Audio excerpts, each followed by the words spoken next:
Okay, good morning, everybody. It is Tuesday, August 31st, 2021, the last day of August.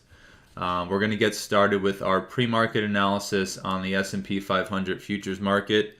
So let's jump up to our ultra-high time frames and take a look at the picture, see what has changed since yesterday. And it looks like on the quarterly and the monthly, nothing has changed.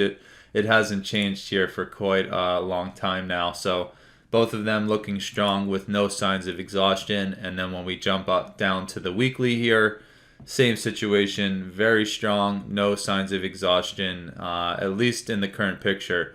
If something does change on the current candle, we will have to change that. But for now, everything looks strong with no signs of exhaustion. On the daily here, and I went ahead and put this in the multi-time frame alert channel last night. When we closed yesterday, we did have a bearish situation here on the RVI. So you can see that price pushed up to a new all-time high, which was that 34.50. And the RVI actually was pushing down lower than it was compared to the previous peak on RVI back from August 25th.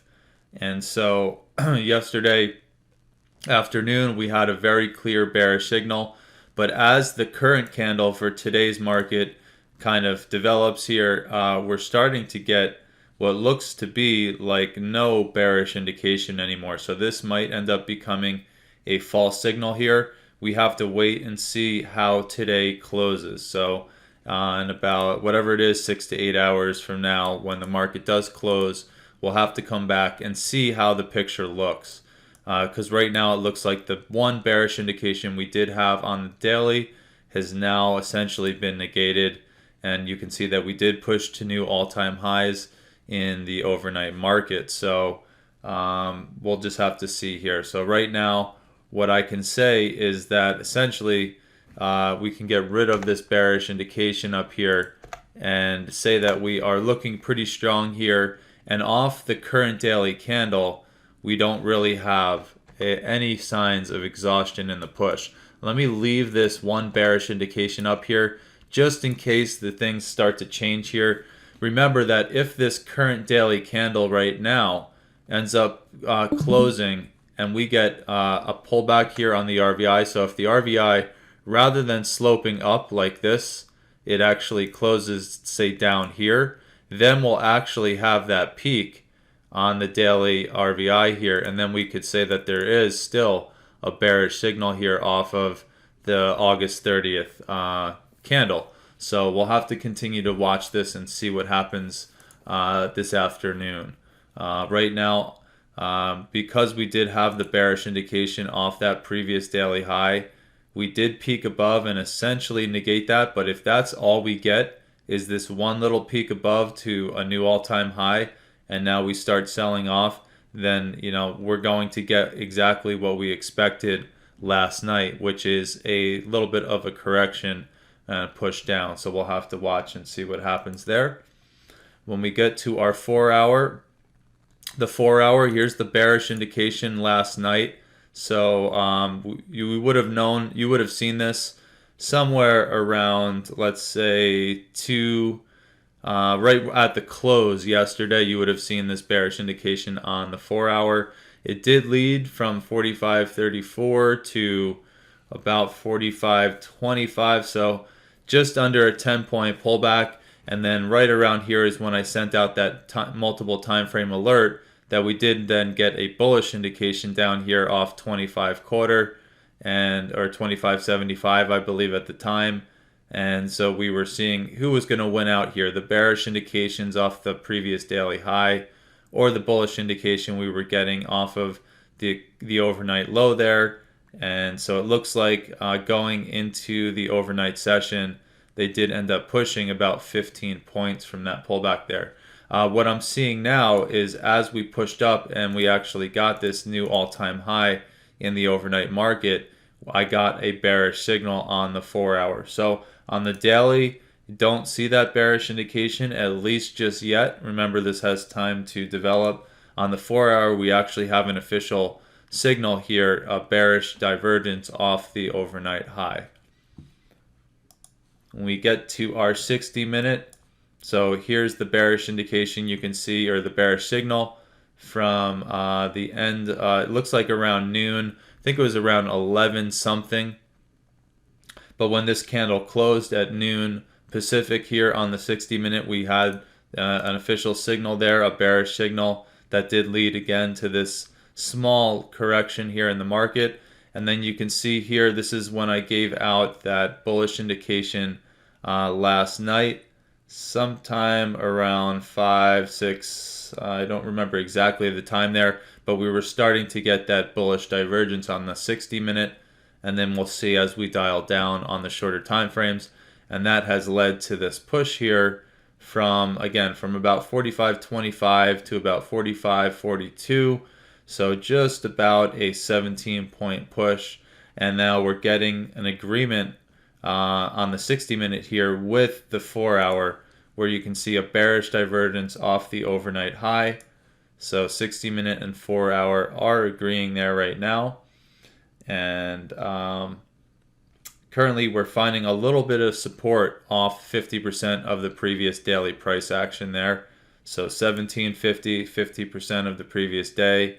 We ended up pushing down just maybe a point below that and starting to potentially find some support here. We'll see what the shorter time frames have to say. So let's jump down to the intermediate time frames and see if we have agreement with what we're seeing with our upper time frames there, or higher time frames. So our 30-minute, there's the bearish indication right around 11:30 yesterday afternoon. There's the pullback, and then here's right around when I was giving out that bullish divergence, somewhere around 5 p.m. last night, 5 p.m., 5:30 p.m.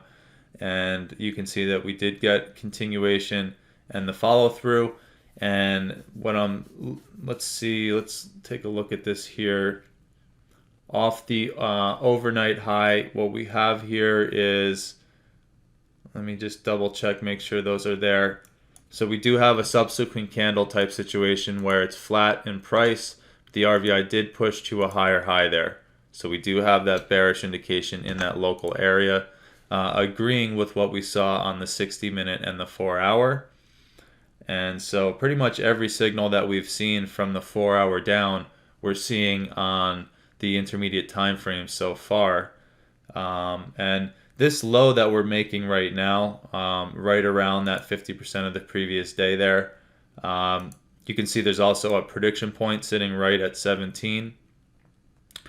We don't necessarily have the most beautiful local divergence right in that area, but there is somewhat of an argument to be made that if we look back to all this previous price action, even going all the way back to these lows we made on August 27th here, we're still much lower on RVI. So you could make an argument there for some bullishness, which was essentially what we saw on the 60-minute as well. See how exaggerated this RVI has come down here at the most recent low, our overnight low here.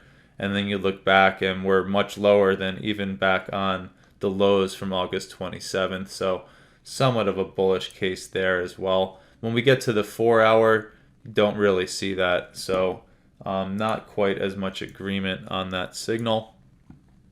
So right now, the 30-minute, all we can really say with a lot of confidence is that we did get an agreement on the bearish indication off the overnight high. Let's see what the 10-minute is saying here. And 10-minute as well has that bearish indication from the overnight high. And then a really clear bullish divergence here off the overnight low. So I would say that overall, we actually have a lot more bearish indications on these intermediate time frames here, going all the way up to about the 4-hour. So if we go back up real quickly here, just to reiterate everything, we have, or sum everything up, our ultra high time frames really don't have any signs of exhaustion. So from the overall sense, if we zoom out, everything still looks very strong without signs of exhaustion. But then we get to the daily, and now we're starting to get some inclinations here, some inklings of a little bit of bearishness, and then our 4-hour and onward. So the 4-hour, the hourly, the 30-minute, the 10-minute, all have a bearish signal off the overnight high. And then I would argue that we don't have as many bullish indications from the current overnight low that we're seeing right now. So overall, if we just add everything up and tally it up, we do have a little bit more of a bearish bias this morning than we do a bullish bias. And so I think that's where we're going to leave it for this morning. They are defending this prediction point and a pretty good retracement of the previous daily price action there. Again, pulling back right into the 50% of the previous day. So holding that is going to be a bullish indication. So despite having all the bearish signals off of the overnight high, if they do end up holding 50% of the previous day here, that means that we have to basically get through 45.24, 45.34, and then the all-time high here on any type of push. So just be aware there will be some contention here again at 24.34 and then the overnight high, which is our new all-time high. So if the bulls end up kind of fighting through those levels, and then getting through the overnight high, we will be back into that bullish territory. So remember that as a trader, we have to wear those two hats and flip them whenever new information comes out in the market. And so we'll have to kind of play it by ear here and see how strong the bulls could be this morning, given the fact that we are, from a zoomed out perspective, in a very strong bullish market right now, despite having a lot of the bearish signals this morning. So this could be it. This could be from 42 to 16 for just about a 30-point pullback. That could be all those bearish indications get us this morning. So keep that in mind. And I think that's where we'll leave it.